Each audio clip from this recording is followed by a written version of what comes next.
Can you explain what a term sheet is? When you receive that term sheet, what is that document Yeah. that everyone is chasing? Yeah.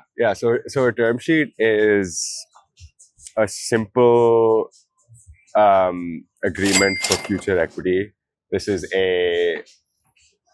usually what people are talking about when they refer to a term sheet. This is like a form document that I think the Y Combinator guys had sort of open sourced and put out into the world in like the mid 2000s, so that founders had like a simple, plain English understanding of what a financing deal looks like. And functionally, what the term sheet represents is usually 2.5 pages. There's some term sheets that are longer, some term sheets that are smaller, depending on who's authoring it. But really, what it outlines is what is this investment, meaning how many dollars are we putting in for how many shares in the company,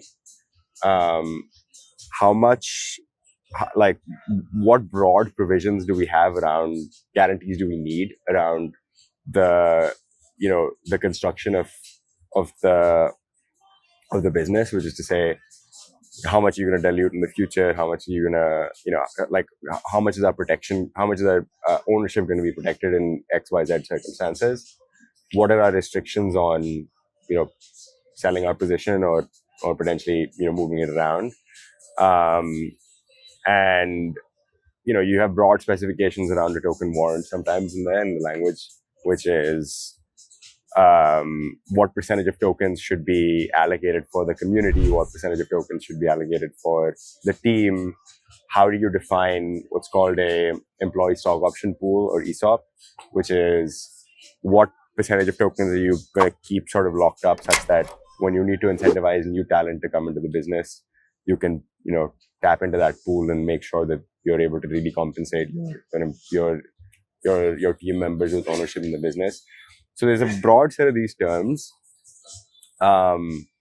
These are public documents, so you can kind of go and see what a standard looks like. And so, really, at the earliest stages, for like a seed or a pre-seed investment, they're very boilerplate terms.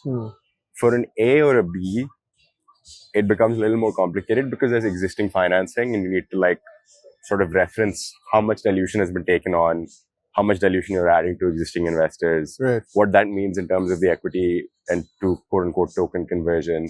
There's a little more variance there.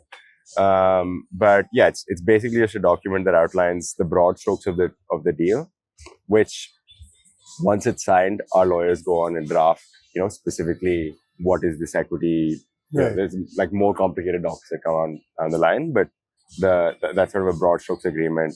It's generally a non-binding document. Oh, the other thing is like a no shop clause, which is like, let's say you sign this term sheet, we are now in business, meaning it's not okay for you to go and fundraise from another party within like a 45-day period of this or whatever. Okay. So I think that covers 90% of the terms in that term sheet. Okay. I'm happy to send you like a draft one that you can see anywhere, and yeah.